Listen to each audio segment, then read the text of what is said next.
Welcome to the fan zone here at the Souq Waqif in the heart of Old Doha. This is one of a number of fan zones, the larger ones being at Lusail and the Corniche.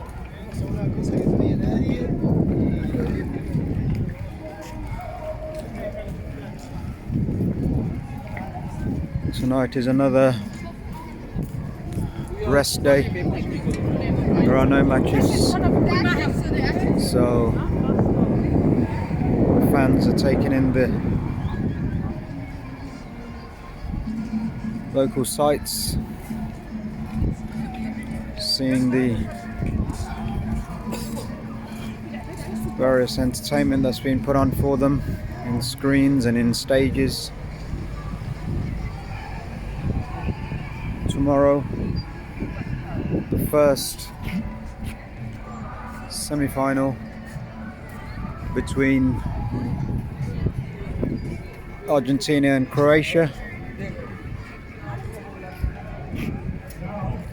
will attract roughly 30,000 people in this particular park to watch the game on the screens. On Wednesday night, the second semi-final between France and Morocco is going to attract a record crowd based on estimates by various people that I've spoken to. It feels like there is a Moroccan takeover of Doha tonight, and there are reports that fans are congregating around the stadium, and we're more than 48 hours until kickoff, so they are very, very excited. This is a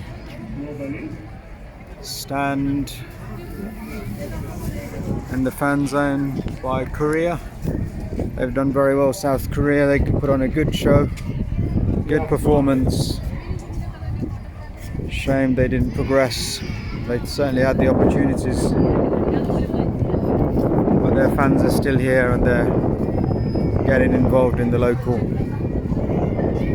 football festivities, and they are definitely staying back to sample the culture of Doha. All sorts of gimmicks, people queuing up for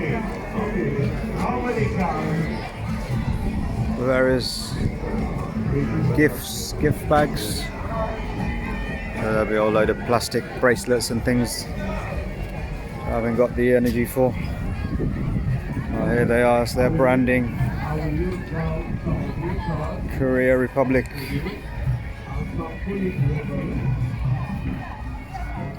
In this park, actually we missed the United States of America stand. Let's go and see what the Yanks are showcasing.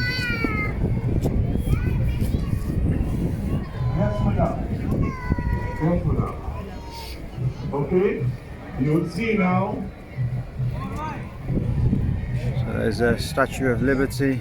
Don't go for more Entertaining the ice kids. cream or more cream or more sugar and more. Just put ice cream. Yes, healthy and eatable. You know, everybody like it because combination between sweet and sour. Very simple. That's only I have to bring small mini cup.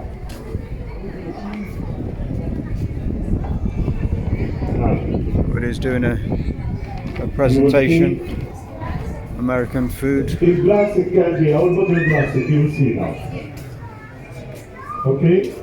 We'll make it fall to see because the quantity will do it all, the quantity. No doubt it would be extra large portions. Some globally So that was the American stand at the Souq Waqif fan zone. They've got a vehicle decked in the American flag.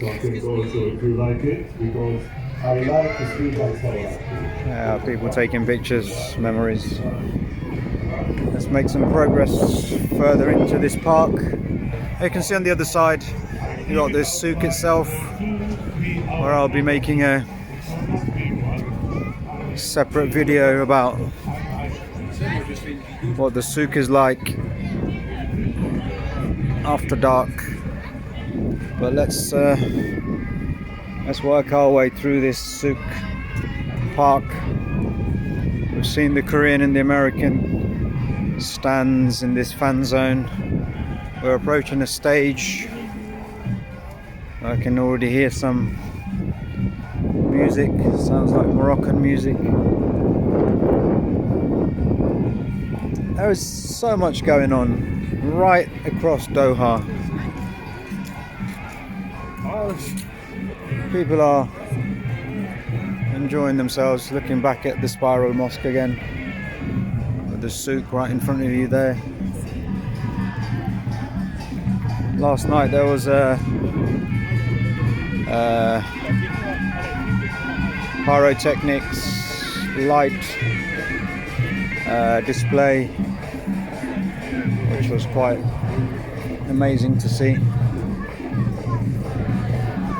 Oh, there's a bit of an amphitheatre going on here. There's a decent crowd watching what looks like some guys doing a bit of a penguin dance. That's the best way I can describe it.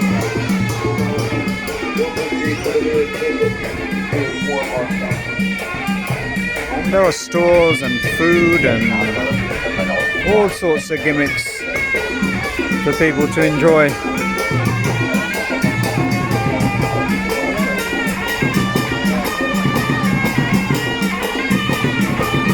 Yeah, it's a bit of a penguin dance. They seem to be waddling from side to side.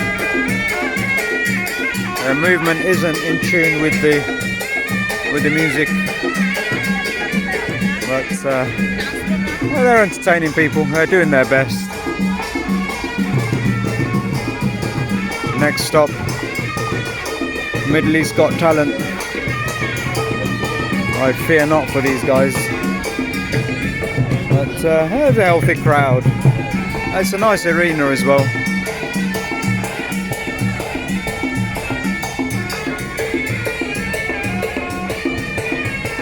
Further in, you see the building, the lit building with the flag. In the background is the Amiri Diwan, which is the presidential parliamentary building for Doha, Qatar.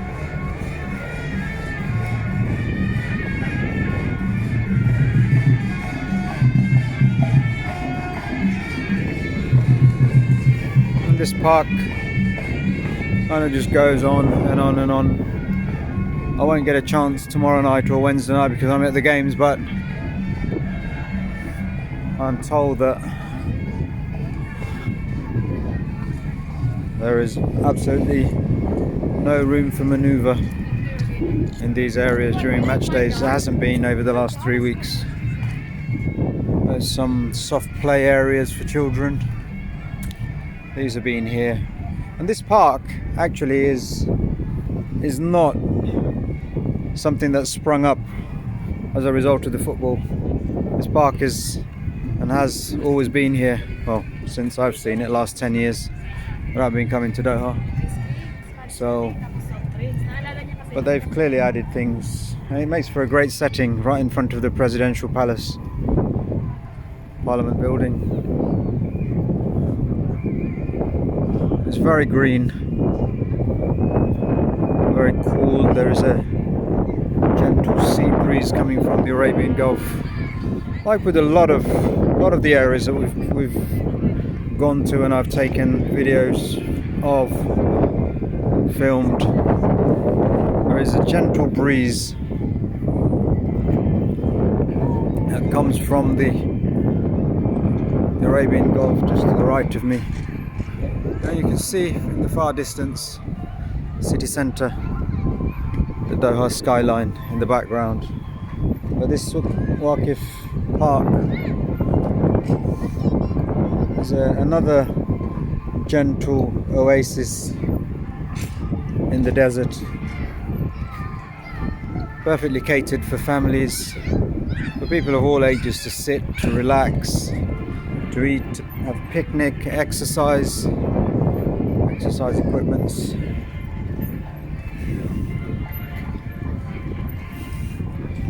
Food and music you can hear in the background. A whole host of things going on. There are some people here serving free Arabian tea. It always goes down very well with tourists and visitors. Again, it's amazing how over the last few years they've managed to turn this barren desert country, a tiny desert country, into a green, leafy, modern country, a very forward-looking population, welcoming population. I've mentioned this in all my videos that Qatar is a country of just over 2.6 million people, but less than 12% are Qataris. More than 88% are foreigners, immigrants, migrants, expats. It must be the only country in the world where the indigenous population is outnumbered in at that scale by foreigners, and yet they all manage to live quite peacefully. There you are, some Bedouin tents. I remind you of the Al Bayt Stadium. Of course it does. That's a shape, and the colour's slightly different and darker brown here, but that's effectively what the Al Bayt Stadium is being designed on. And this is if you come here to Doha, to Qatar, be sure to go out on a desert safari. We can get into all sorts of exhilarating activities, as well as seeing the Bedouin lifestyle. You can stay in one of these tents, you can eat, drink, do all sorts of things in there. They do fantastic days out. Here we are, the inside of these tents. Old men sitting around, Arab old men, they like to do that, sit there, drink tea. And these guys look like they're making or painting some of these boats. He's weaving something. Got some baskets here. I'm not going to disturb them. Some children running around, but look at this place. This is like this throughout the year. Well, apart from the very extreme summer months. Some of the guys who are selling quilts, some other bits and pieces. These look like wire mesh baskets. I'm not sure what they're used for. But in this park, there's some gym equipment. In this park is like this from about October to around about June. This park is like this. It's well lit, it's safe and secure, and families come along. Women especially, is popular with women. Here they come along with their children, well away from the hustle and bustle of rest of Doha, and yet they're only a short walk from the Spiral Mosque and the Souq, literally opposite these FIFA branded hoardings. It's a really relaxing place to come. Free tea, free coffee, gym, play areas, picnics. What more could you want? So if you do come to Doha, don't stay on the other side of the Souq. Come to Souq Park and you'll enjoy yourself. So that's a quick tour of Souq Waqif Park here next to the Souq Waqif, and in the shadows of the Spiral Mosque, a stone's throw from the Corniche. And this fan zone will be heaving tomorrow and the day after for the remaining two World Cup semi-finals, and of course they're expecting a bumper crowd here on the final next Sunday. I hope you enjoyed this little tour of this, one of the smaller fan zones in Doha. I will see you again soon on another video from another place.